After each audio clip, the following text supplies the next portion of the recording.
and we are reading The Wind in the Willows by Kenneth Graham. Brain fart. Okay, and we're going to pick up where we left off last night, and it's on page 89. All right, thanks for following along.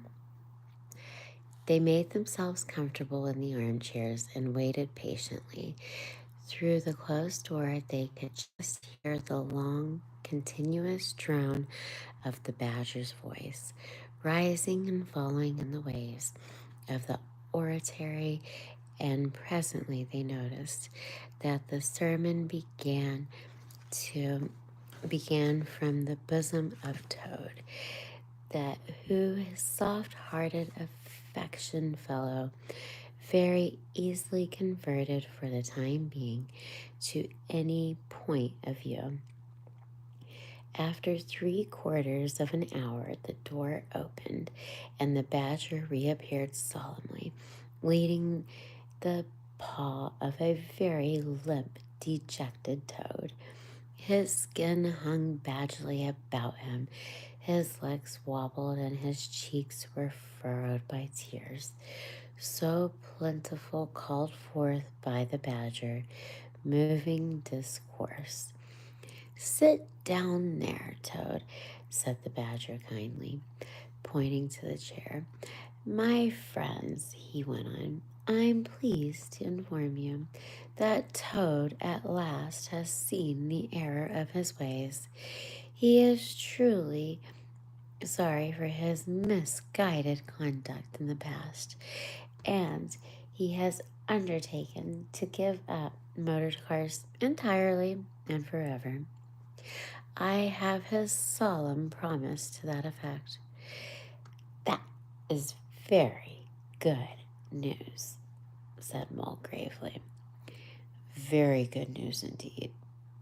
"Hi, welcome," observed the rat dubiously. If only, if only. He was looking very hard at the Toad, and he said he could not help but thinking he perceived something vaguely resembling a twinkle in that an animal's still sorrowful eye. It's called The Wind in the Willows, Camjord. It's from the Gutenberg collection. He was looking or the Gutenberg Project. He was looking very hard at Toad as he said this, could not help thinking he perceived something vaguely resembling a twinkling of an animal's still sorrowful eye. "Oh, bless you. Thank you, Camjord. Thank you so much. That means a lot." "There's only one thing to be done," continued the gratified badger. "Toad, I want you solemnly to repeat before your friends here what you fully admitted to me in the smoking room just now. First, you are going to say sorry for what you've done, and you see folly of it all."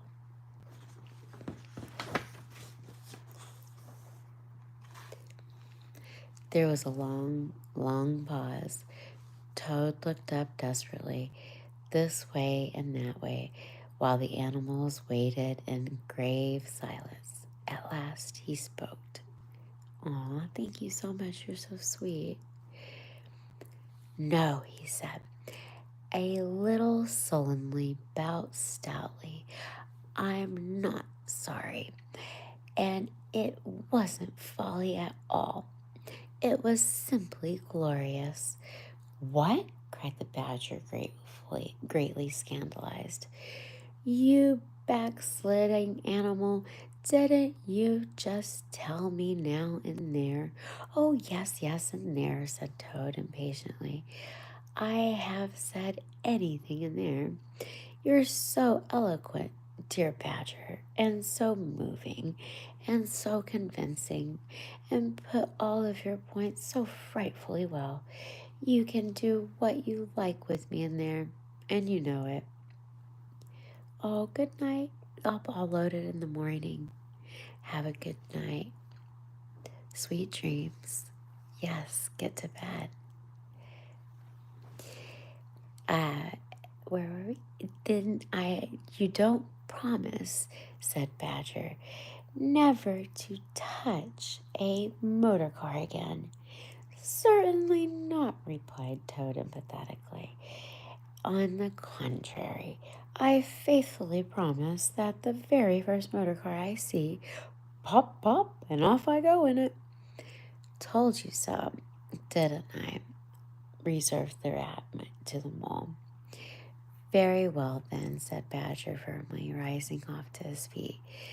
Since you won't yield to persuasion, we'll try what force can do. I feared it would come to this all along. You've often asked us three to come and stay with you. Toad is in the handsome house of yours. Well, now we're going to.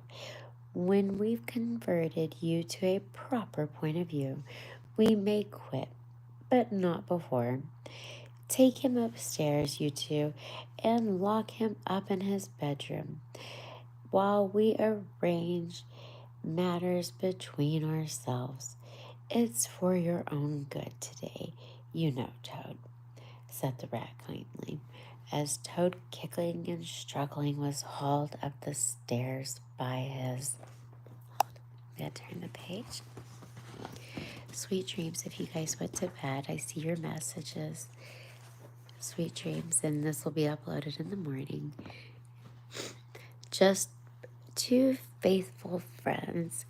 Think what fun we shall have together, just as we used to when you've been quite got over this painful attack of yours. We'll just take great care of everything for you till you're well, Toad, said Mole. We'll see your money isn't wasted, and it has been.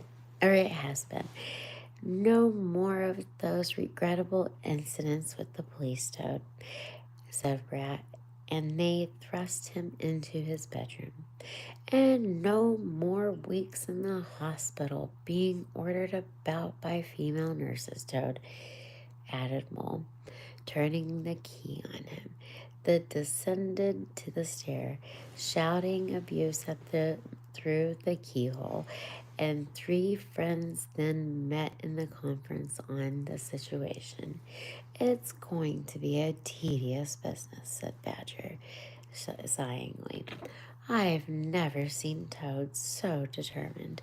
However will he see it out? He must never be left an instant unguarded.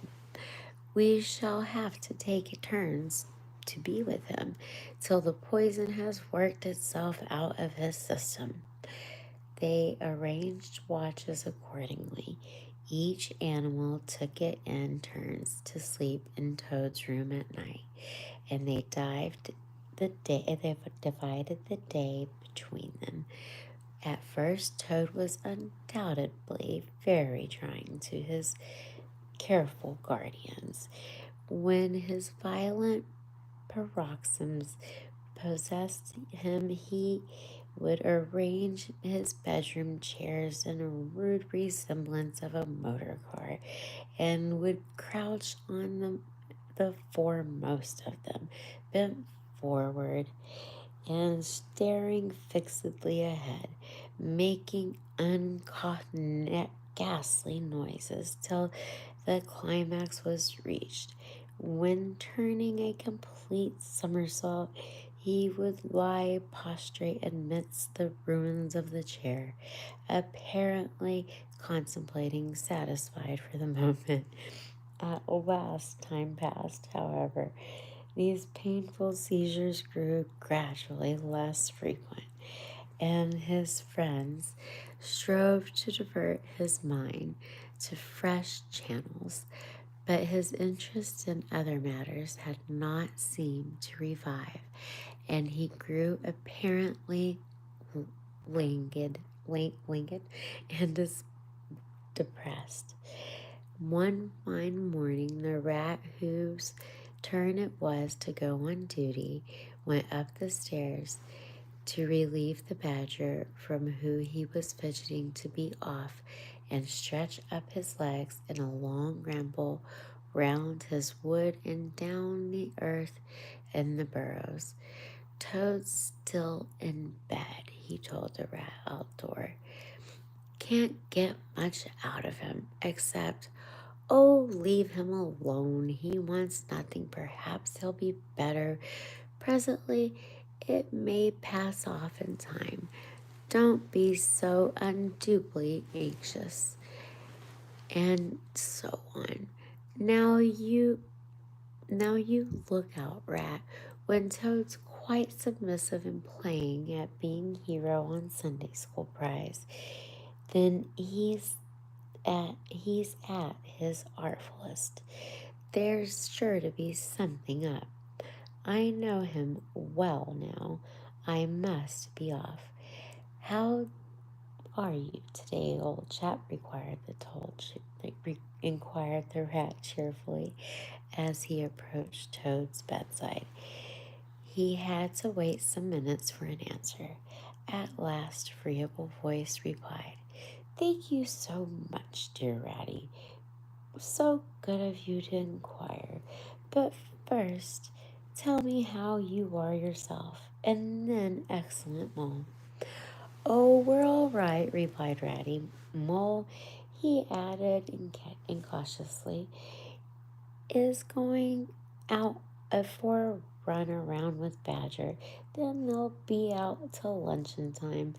You and I will spend a pleasant morning together, and I'll do my best to amuse you. Now jump up, there's a good fellow, and don't lie moping on the fire morning like this." "Dear kind rat,"